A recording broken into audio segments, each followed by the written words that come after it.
My son-in-law, Derek, sat across from me at my kitchen table and slid his phone across the surface. "She's been sleeping with her boss for 6 months, he said, like he was reading a weather report. I looked at the screen, my daughter Emily, in a photo I knew was a lie. The image showed her in a restaurant booth, leaning toward a man I didn't recognize. His hand was on the table inches from hers. The lighting was warm, intimate, but something was wrong. The shadows fell the wrong way.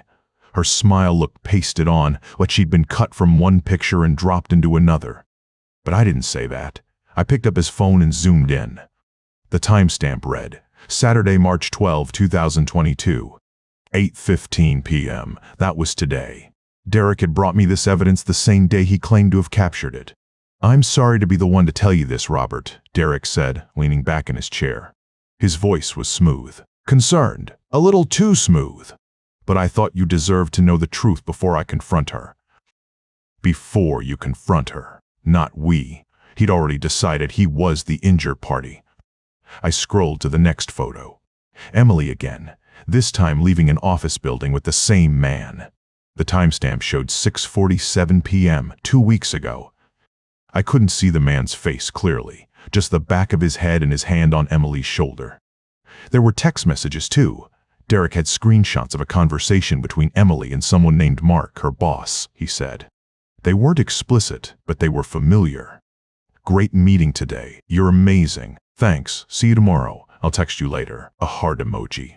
A single red heart from Mark.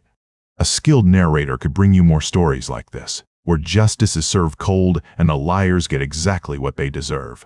If this kind of story speaks to you, please consider subscribing to this channel. It helps me keep telling them. I'd appreciate it. I put the phone down and looked at Derek. He was watching me, waiting. His eyes were eager, hungry. "I know this is hard, Robert, but you need to know what kind of woman she's become." What kind of woman she's become? I felt something cold settle in my chest. Emily was 29 years old. She'd been a straight-A student, a volunteer at the animal shelter, a daughter who called me every Sunday without fail. And here was her husband, telling me she'd become something else. I nodded slowly. "This is a lot to process, Derek. I need some time." He reached across the table and put his hand on my arm. "Take all the time you need. But Robert, I'm going to file for divorce. She's going to try to take everything. I need you on my side." Everything. That line was strange. I didn't comment on it. "I appreciate you coming to me directly," I said. "Let me sit with this for a day or two." He stood up, squeezed my shoulder. "You're a good man, Robert. I know this is hard, but trust me, this is for the best. Trust me." I watched him walk out of my kitchen. His car was new, a black BMW I knew he couldn't afford on a financial advisor's salary. He drove away without looking back. I locked the front door. I walked to my home office and pulled out my old laptop. I'd sold my plumbing business 7 years ago, but I'd kept a few contacts. One of them was a digital forensics investigator I'd hired once for a fraud case. Dr. Linda Hayes. She ran a lab in Newark. I copied the photos from Derek's phone earlier. He'd given me the files so I could review them for my own peace of mind. He was that confident, that arrogant. I opened the first photo and looked at the metadata. The file info, the date created, date modified, date accessed. The metadata said the photo was created on a Tuesday, March 9, 2022, not a Saturday, 3 days before Derek claimed to have taken it. I stared at the screen. My hands were steady, but something was shifting inside me. Not grief. Not yet. Focus. I pulled up Dr. Hayes' number. It was 9:30 p.m., but I called anyway. She answered on the second ring. "Robert Miller. It's been a while. I need you to look at something for me," I said. "Photos. Text messages. I think they're fabricated." There was a pause. "How sure are you?" "The metadata says the photo was created on a Tuesday. Derek showed it to me claiming it was taken on a Saturday." "You have a copy of the files?" "On my laptop." "I'll see you tomorrow morning. My lab, 8 a.m. sharp." I thanked her and hung up. I sat in my office for a long time, staring at the photo on my screen. My daughter's face pasted into a lie, And somewhere out there, Derek was driving home, probably already rehearsing his story for her, telling Emily that her father had gone crazy, that I'd lost my mind. Let him. I closed my laptop and went to bed. I didn't sleep, but I didn't move either. I lay still and thought about the look in Derek's eyes when he'd said, "Trust me." It wasn't concern I'd seen there. It was greed. And I thought, let's see how deep this lie goes. The next morning, I drove to Newark. Dr. Linda Hayes' lab was in a plain brick building between a pawn shop and a bakery. No sign on the door, just a number. I rang the bell and she buzzed me in. The lab was clean. White walls, fluorescent lights, 3 monitors on a desk. Dr. Hayes was already there, sipping coffee from a ceramic mug. She was shorter than I expected. Gray-streaked hair tied back. Sharp eyes that missed nothing. "Mr. Miller," she said. "But see what you brought." I handed her the USB drive. She plugged it into her laptop without ceremony. No small talk, no reassurance, just work. She pulled up the first photo. Emily at the restaurant with Mark. His hand on hers. The light from the window soft on their faces. I'd stared at this image for hours the night before. I hated it, but I also knew something was wrong with it. Hayes zoomed in on Emily's hair, then Mark's collar, then the edge of the table. "Composite," she said. "Excuse me?" "Fabricated. This isn't a single photograph. It's multiple images stitched together. The lighting on her face doesn't match the lighting on his. And the table edge has a seam." She pointed to a thin pixel line. I never would have noticed. "A ghost border." I leaned closer. "Are you sure?" "I'm sure." She opened a new window and pulled up the metadata. This file was created on Tuesday, March 9th. Not Saturday. The timestamp on the image says 8:15 p.m. on a Saturday, but the computer that made it saved it 3 days earlier. She turned to look at me. "Someone built this photo on a Tuesday. In Photoshop. They didn't take it on a Saturday with a camera." I felt the anger rising. Clean and cold. I kept my voice steady. "What about the texts?" She opened the text messages Derek had shown me. Screenshots of Emily's phone, supposedly sent to Mark. Intimate things. Things I couldn't unsee. Hayes didn't flinch. Generated by a spoofing application. I can tell by the font kerning in the timestamp format. Real Android messaging doesn't display the time like this. She showed me a side-by-side comparison. An actual screenshot from Emily's phone, pulled from my own records. And Derek's version. They didn't match. "The real phone records from Verizon will confirm," she said. "But I don't need them. This is textbook forgery. Someone wanted you to believe your daughter was unfaithful." I sat back in my chair. The lab hummed quietly. Fluorescent lights, computer fans, my own heartbeat. "How long did this take you?" I asked. 20 minutes. 20 minutes to unravel a lie that could have destroyed my family. 20 minutes to prove what I already knew in my gut. Hayes printed a detailed report. 8 pages. Metadata logs. Pixel analysis. Font comparisons. Every flaw documented and explained. She handed it to me with both hands, like a verdict. "You'll need a lawyer," she said. "I know, but this is enough. If this goes to court, I'll testify." I thanked her. I meant it from somewhere deep. She nodded and walked me to the door. "Be careful," she said. People who fabricate evidence rarely stop at one lie. I drove home with the report on the passenger seat.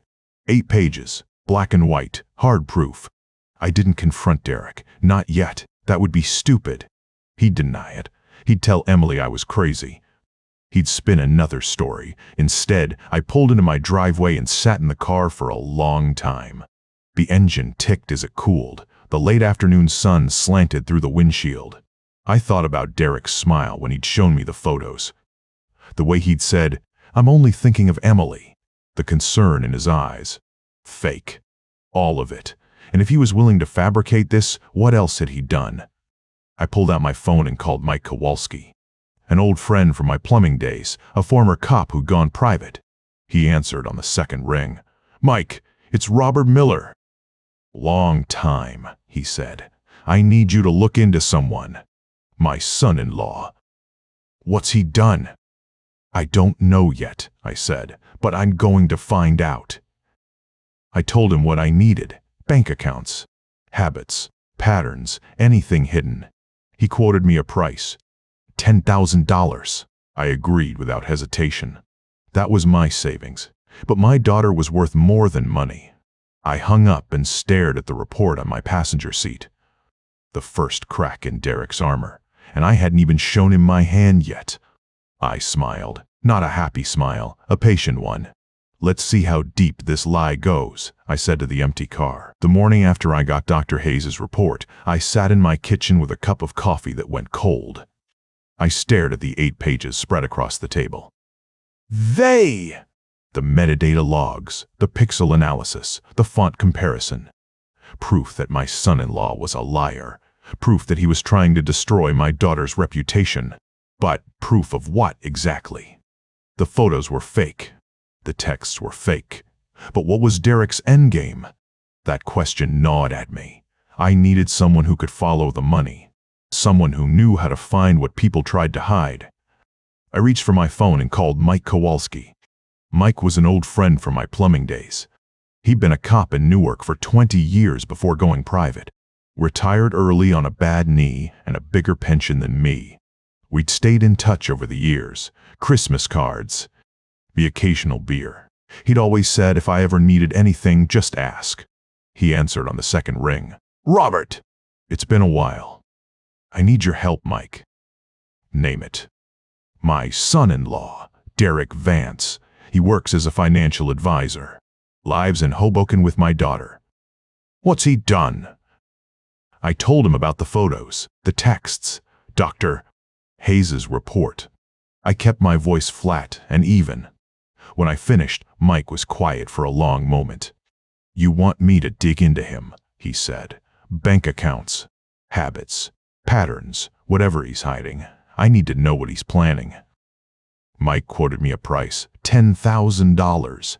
Half up front, half on delivery. That was everything I had left in my savings account. The money I'd put aside for emergencies. For retirement. For Emily if she ever needed it. She needed it now. I'll transfer it today, I said. Give me a week. I hung up and emailed him everything I had. The forensic report, Derek's name, address, employer. The date of the fake evidence, every detail I could think of. Then I waited. The next 4 days were the longest of my life. I went through the motions, made coffee, watched TV without seeing it, took walks around the block. I didn't call Emily. I didn't want to tip Derek off. I didn't want to alarm her without proof. I just waited. Mike called me on Friday, March 18. His voice was rough, but I heard something underneath it. Satisfaction. The sound of a man who'd found what he was looking for. I've got something you need to see, he said. Can you meet me at my office? I drove to Hoboken. Mike's office was on the 2nd floor of a brownstone on Washington Street. A small room with a metal desk, a filing cabinet, and a coffee maker that looked older than me.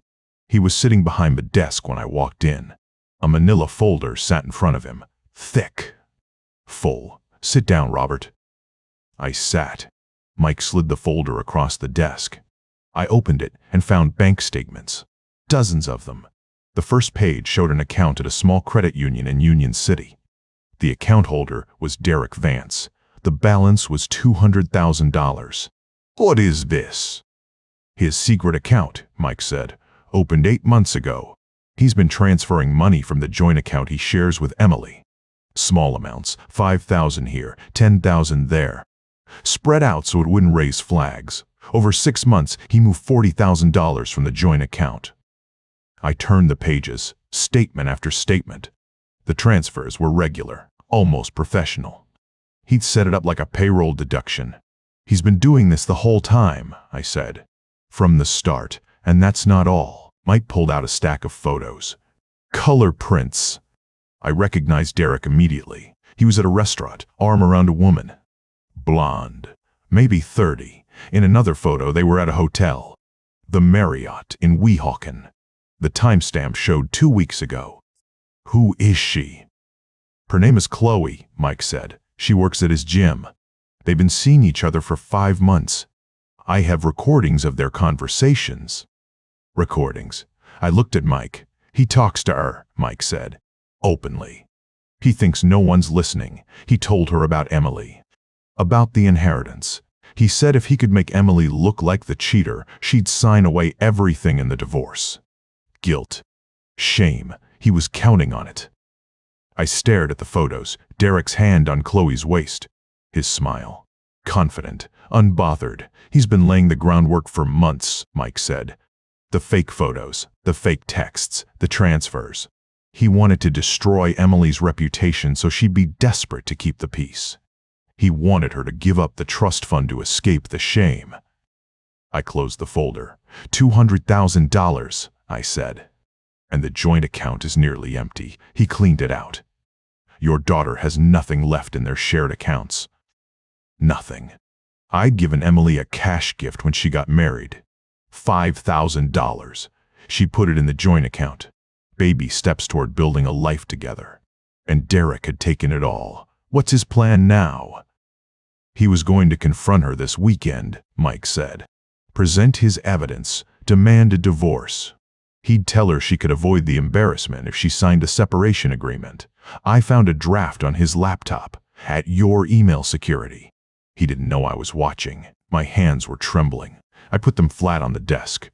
Robert said softly, if you want me to stop, say the word. Tell him to wait. Don't stop, I said. I want everything you have. Every statement, every photo, every recording. Mike nodded, slid a USB drive across the desk. All of it. You earned it. I took the drive. I sat in my car for a long time. The parking meter ticked down to 0. I didn't care. I had everything I needed. Proof that Derek was a liar, a thief, an adulterer. Proof that he'd been planning to steal my daughter's inheritance and leave her with nothing. But I didn't have a confession. Not yet. I started the engine and drove home. I knew what I had to do. I would confront Derek alone. No audience. No warning. I would give him a chance to tell the truth. A single chance, and I would record every word. I called Derek on Saturday morning. He answered on the second ring. Derek, it's Robert. Robert, what's going on? I need to talk to you. About Emily. A pause. I could hear him calculating. Sure, he said. Gwen. Today. My house. 2 o'clock. I'll be there. I hung up and looked at my living room. The same table where Derek had sat across from me and lied. The same chair where he'd slid his phone across the surface and told me my daughter was unfaithful. The trap was set. Now I just had to make sure he walked into it. Derek pulled into my driveway at exactly 2 o'clock. I watched from the living room window as he stepped out of his black BMW, smoothing his tie. He was dressed for a business meeting, not a family conversation. That told me everything I needed to know. He was coming here armed and ready to lie. I opened the door before he could knock. Derek, thanks for coming. Of course, he said with that smile, the one that never quite reached his eyes. Anything for Emily. We sat at the same kitchen table where he'd shown me the photos. I'd placed a manila folder on the surface, face down. He glanced at it but said nothing. I poured myself a glass of water. I didn't offer him one. So, he said, leaning back. What's this about? Is Emily okay? I took a slow drink of water, then I set the glass down. I had the photos analyzed, Derek. His face didn't change. Not a flicker. What do you mean analyzed? I mean I took them to a digital forensics expert in Newark. Dr. Linda Hayes. She runs a lab there. Derek laughed. It was a practice sound, smooth and dismissive. You hired a forensic expert? For what, Robert? Half the photos on the internet are edited these days. I flipped the folder open, pulled out the first page of Dr. Hayes' report. She found a seam in the restaurant photo. Why do? A composite. You stitched 2 different images together. The metadata shows it was created on a Tuesday, March 9th, not a Saturday. Derek's smile wavered. Just slightly. The texts, I continued, came from a spoofing app. Font was wrong. Timestamp format wrong. Verizon's real records don't match anything you showed me. He was quiet for 3 seconds. Then he leaned forward, elbows on the table. Okay, fine. So the photos were edited. Does that mean Emily's innocent? It means you're lying. He shook his head, slow and pitying. You don't get it, Robert. I love Emily. I'm doing this to protect her. If you could just see what I see. I hired a private investigator too. The words landed like a punch to his chest. I saw it. That split second of panic before he rebuilt his composure. His hands curled into fists on the tabletop.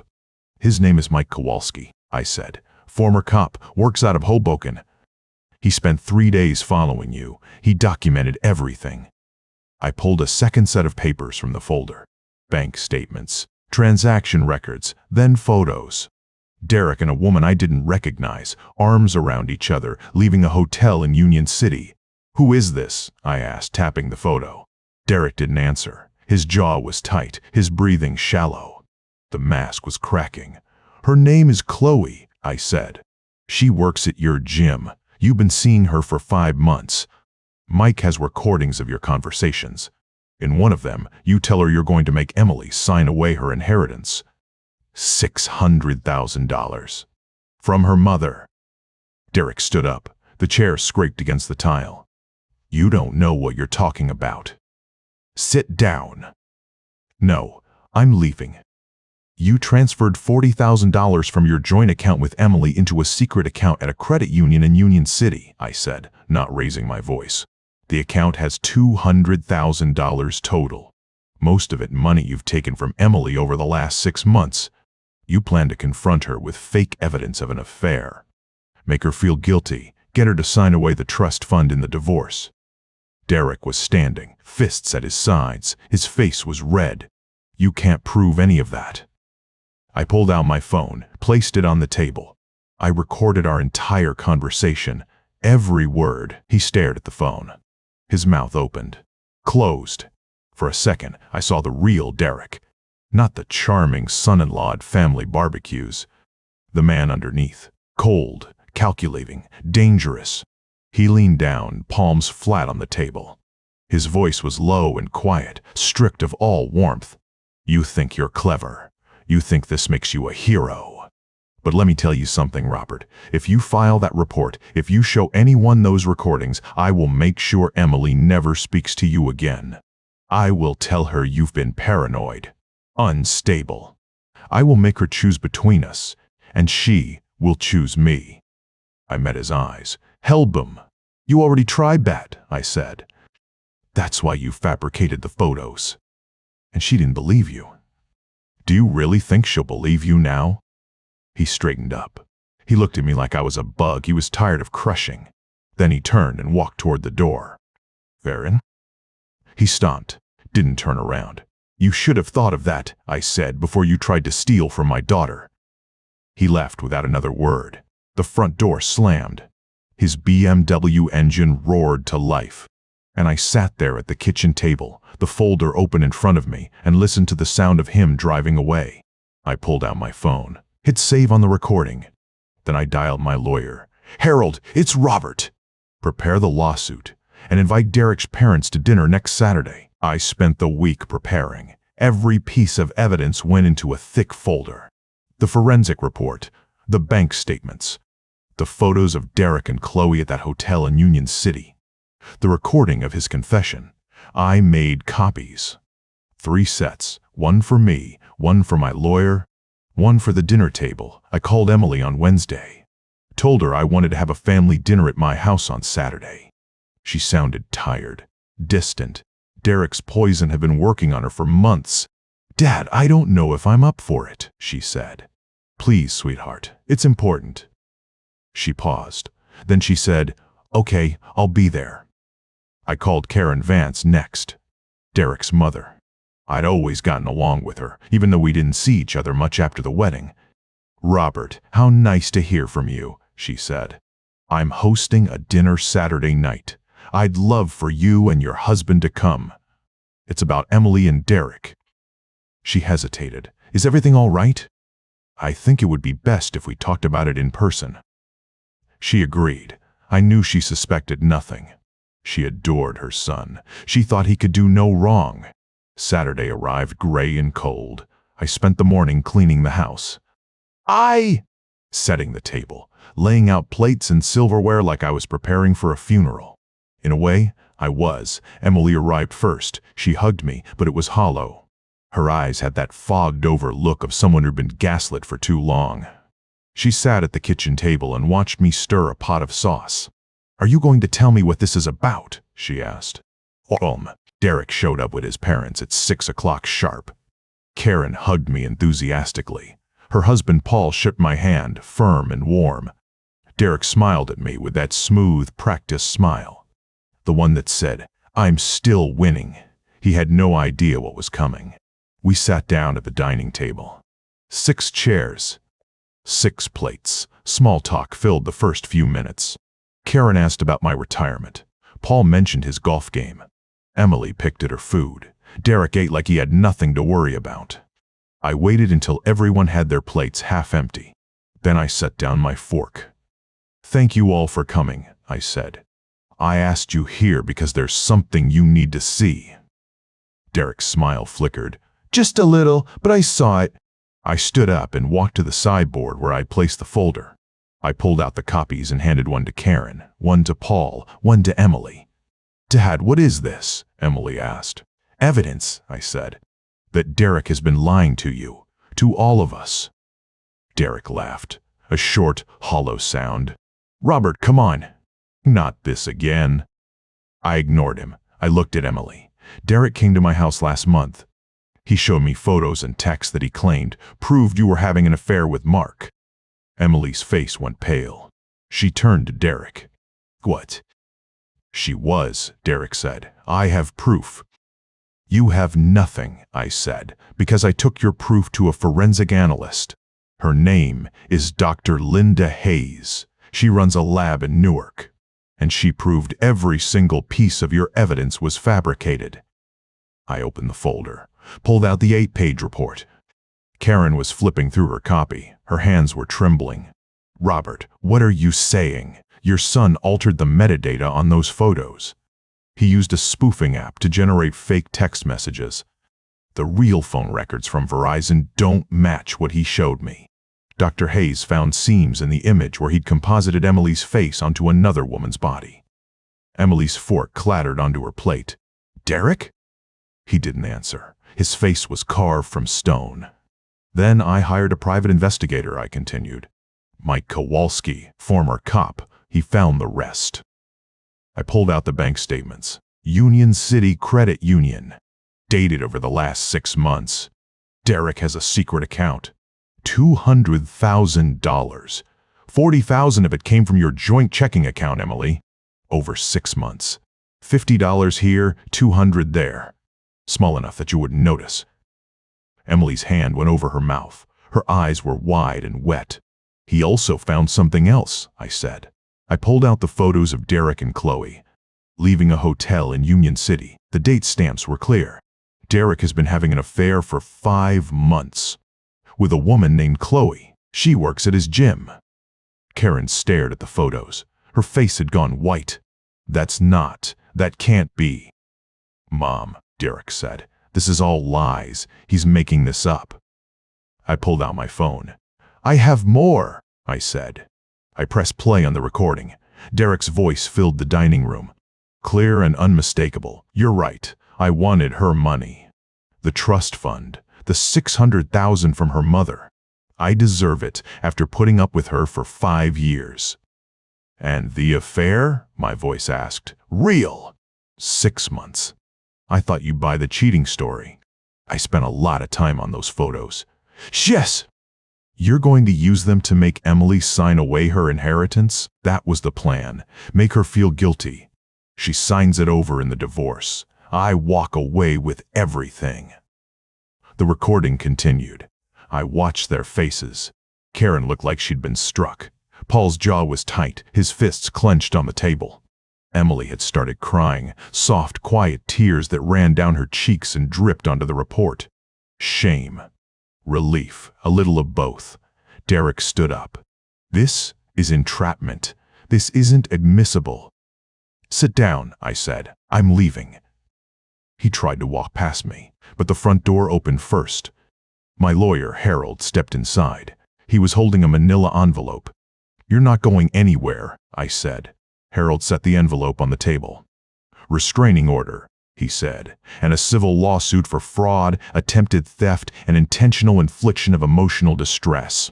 You're being served, Mr. Vance. Derek stared at the envelope like it was a live grenade. Karen stood up. Her voice was shaking. Derek, tell me this isn't true. Tell me your father-in-law is lying. Mom. Kwame. He didn't answer. He just stood there, frozen. And that silence told her everything. Karen looked at him, then at me, then at Emily, and I watched something drain out of her face. Love, trust, denial. She picked up her purse. Paul took her arm. We're going, she said. Robert, I am so sorry. I didn't know. I never would have. It's all right, Karen. She looked at her son one last time. You will call me when you're ready to apologize. But don't expect me to answer. They walked out. The door closed behind them.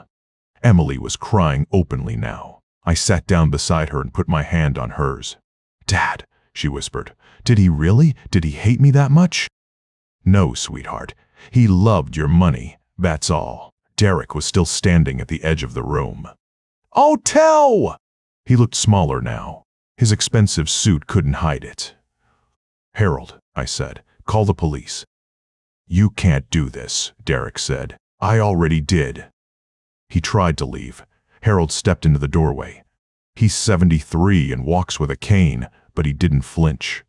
Get out of my way, Derek said. You're not going anywhere, I repeated. The police are on their way, and they're going to have questions about that secret account of yours. The police arrived 12 minutes later. 2 officers, one with a gray mustache and one who looked fresh out of the academy. They took statements. They looked at the folder of evidence I'd prepared. They read the restraining order Harold had already drafted. The officer with the mustache turned to Derek. Sir, you need to come with us. Derek's face went white, not red, white. The kind of white that comes when a man realizes the game is over and he lost everything. This is ridiculous, he said. I didn't do anything illegal. The bank records say otherwise, I said quietly. He looked at me. For a second, I saw something I hadn't seen before. Fear, real fear. You're going to regret this, Robert. No, Derek, you're going to regret it for a very long time. They handcuffed him. His mother watched from the living room doorway, her face buried in her hands. His father stood behind her, stone still. Derek said something to them. I didn't catch what? His mother shook her head and turned away. Emily didn't look up when they let him out. She was still holding the folder of evidence. Why, I guess. The forensic report, the bank statements, the photos of Derek and Chloe leaving that hotel in Union City. She kept staring at the photo of her husband with another woman. He took me to that hotel, she said, for our anniversary weekend. I didn't have words, so I just sat with her. The lawsuit took 3 months. Harold handled most of it. I sat in depositions and answered questions. I watched Derek's lawyer try to spin the story, try to make it sound like Derek had just made a mistake, a lapse in judgment. The judge didn't buy it. On June 15, 2022, we got the verdict. The court ruled in our favor on all counts. Fraud, attempted theft, intentional infliction of emotional distress. The judgment was $250,000 in damages, plus legal fees. Emily sat next to me in the courtroom. She'd cut her hair short, started wearing colors Derek never let her wear. She looked lighter somehow, like a weight had been lifted off her shoulders. $250,000, she said, reading the paper. That's what 10 years of marriage is worth. No, I said. That's what the court decided he owes you for trying to steal $600,000 and your dignity. She nodded. She didn't smile, but she didn't cry either. The fallout came faster than I expected. Derek's employer, a financial planning firm in Hoboken called Sterling Advisors, got a copy of the court judgment. They'd already heard about the arrest. They terminated him within a week. Fraud conviction, even a civil one, made him unemployable in his field. I learned this from Mike. He kept tabs on Derek after the trial. Not because I asked him to, but because that's who Mike is. He likes to see a case through. The Financial Advisor Certification Board is reviewing his license, Mike told me over the phone. He'll never work in finance again, not in this state. I thanked him. I paid his final invoice. I told him to keep the change. Emily moved into my guest room for a while. She needed space, needed to breathe. She'd sold the apartment in Hoboken, split the proceeds with Derek as part of the divorce settlement. But she didn't want to live there anymore. Too many memories. "You were right about him, Dad," she said one night. We were sitting on my back porch, watching the sun go down. "I should have seen it." "You weren't supposed to see it, sweetheart. That's what manipulation is. You're not supposed to see it." She was quiet for a long time. Then she said, "He told me I was the problem. For years, I thought I was losing my mind." "He was wrong. You were never the problem," she nodded. She didn't say anything else. But she reached over and squeezed my hand. The bank released Emily's trust fund once the legal dust settled. $600,000, untouched. Her mother had set it up so that I controlled it until Emily turned 30. That was 4 months away. I told Emily we could sit down with a financial advisor when she was ready. "Not yet," she said. "Give me time." I gave her time. She started seeing a therapist, a woman in Montclair who specialized in emotional abuse. Every Tuesday afternoon, she'd drive out there and come back a little bit lighter, a little bit stronger. It took months, but I watched my daughter come back to life. The day after the court judgment was finalized, I sat at my kitchen table with a cup of coffee. The same table where Derek had shown me those photos. The same table where he'd tried to take everything from my daughter. I picked up my phone. There was a text from Emily. A photo of her at the animal shelter, holding a small brown dog with big ears. "His name is Charlie," she wrote. "He was abandoned too." I smiled. I typed back, "He looks like family." She sent a heart emoji. I put the phone down and thought about my wife. About how she'd set up that trust fund before she died, knowing she wouldn't be there to protect Emily herself. She'd trusted me to do it. And I had. The coffee was cold. I drank it anyway. I didn't hear from Derek again until the following March. A year later, almost to the day. I was driving back from a hardware store in Union City when I saw him. He was standing behind a counter at a gas station. A small one, off Route 1, the kind with bulletproof glass and a sign that says, "We cash checks." He was wearing a blue polo shirt with a logo on the pocket. He looked thinner. Older. I almost drove past. But I didn't. I pulled in, got out, walked up to the window. He saw me. His face changed, not anger, something else. He opened his mouth, closed it, opened it again. "Robert," he said. "Derek." He looked down at his hands, the hands that had typed up fake text messages, the hands that had signed for that secret account. "I'm sorry," he said. "I know that doesn't mean anything, but I am." "Sorry for what, exactly?" "Everything. The photos, the money, all of it." His voice cracked. "I made terrible choices." "You made your choices, Derek. Live with them." He shook his head. "Please, I need a chance." "A job, anything." I looked at him. At the gas station, at the uniform, at the man who had tried to destroy my daughter. And I felt nothing. No anger, no satisfaction. Just a quiet, settled peace. You had a chance, Derek. You had a wife who loved you. A home. A future.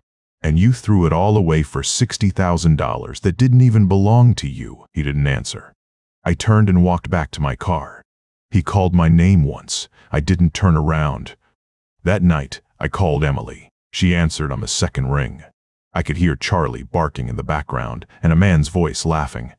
The new guy, Tom, the one she'd been seeing for a few months. "Dad," she said, "everything okay?" "Everything's fine. Just wanted to hear your voice." She laughed. "Charlie ate my shoe. Get a bigger one next time." Probably. She paused. I love you, Dad. Love you too, sweetheart. I hung up and sat in my living room. The house was quiet. The sun was setting through the window. I thought about my wife, about Emily, about Derek, standing behind that glass counter wearing someone else's uniform. Some people think forgiveness is the only way to heal, that you have to let go of the anger, move on, find peace. Maybe they're right, maybe they're wrong. But I'll tell you what I know, what I learned watching my daughter come back to life. What I learned watching a man who had everything lose it all. Sometimes the best closure isn't forgiveness. Sometimes the best closure is watching them get exactly what they deserve. The court judgment came down on June 15th. Jute! $250,000 in damages plus legal fees. Derek's financial advisor license was revoked within the week. Sterling Advisors, the firm in Hoboken, let him go before the paperwork even hit their desk. Fraud has a way of ending careers fast. Emily moved into my guest room that summer. She brought 2 suitcases and a box from her mother. We didn't talk much those first few weeks. She slept late. She watched television with the volume low. I made coffee and left it on the counter. One Thursday morning, I came downstairs and found her at the kitchen table with a laptop and a yellow legal pad. She had written a list. Therapist, she said, pointing to the first line. Montclair specializes in emotional abuse. She had already made the call. Her first appointment was that afternoon. I drove her myself. The office was a small brick house with a blue door. She walked in at 2 o'clock and came out at 3:15 looking like she had cried the whole hour. But she went back the next week.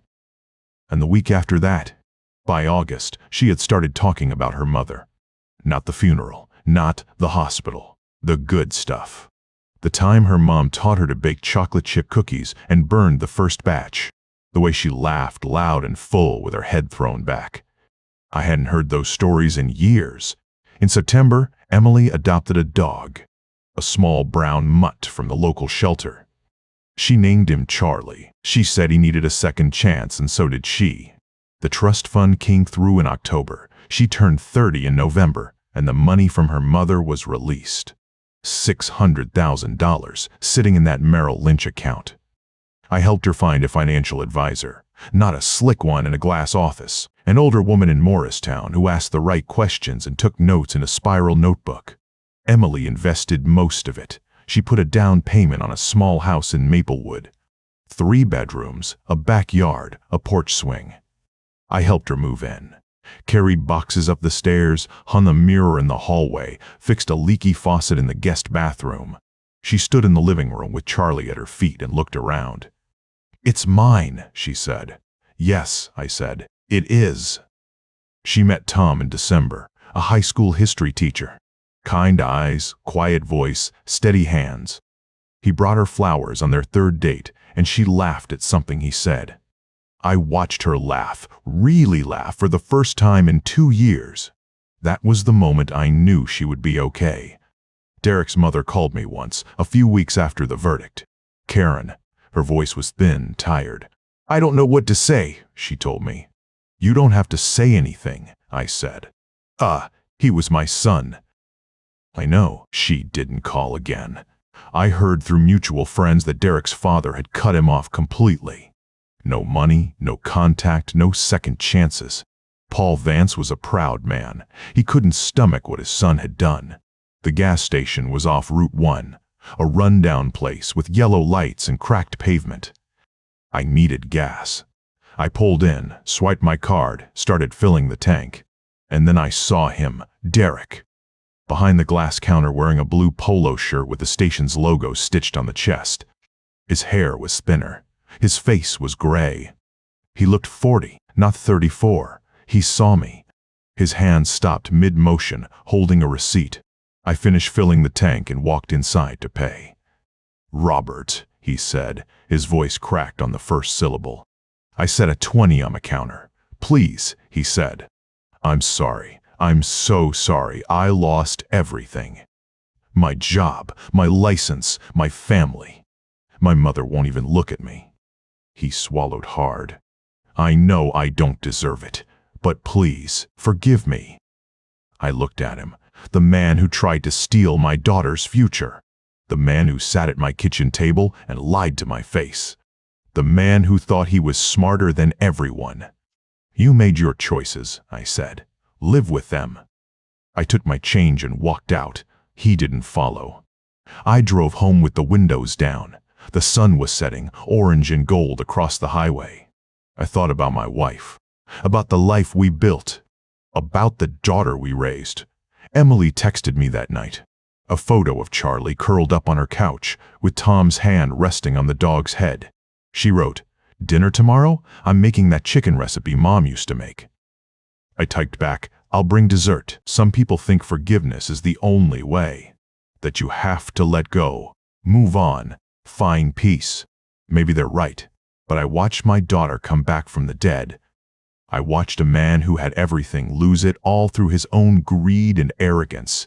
Justice doesn't always heal the wound, but sometimes it closes it enough that you can breathe again. If you made it this far, thank you for listening.